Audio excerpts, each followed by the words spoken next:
బాపట్ల జిల్లా వెంపరాల గ్రామంలో సుపరిపాలన కార్యక్రమం ఏర్పాటు చేశారు. ఈ కార్యక్రమంలో మంత్రి గొట్టిపాటి రవికుమార్ పాల్గొన్నారు. గ్రామంలో 5 కోట్ల 10 లక్షల రూపాయలతో తారు రోడ్డుకు శంకుస్థాపన చేశారు. అనంతరం ఏడాది కాలంలో చేసిన అభివృద్ధి, సంక్షేమ కార్యక్రమాల గురించి కరపత్రాలు పంపిణీ చేస్తూ వారి సమస్యలను అడిగి తెలుసుకున్నారు.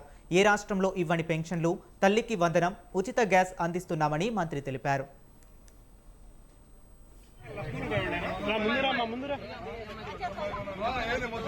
స్కూల్ కదా మన పిల్లలు ఉన్నారు స్కూల్లో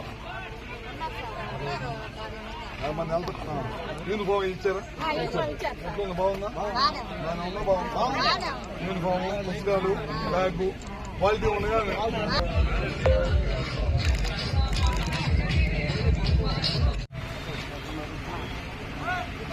గ్యాస్ వస్తున్నాయా గ్యాస్ పండిందా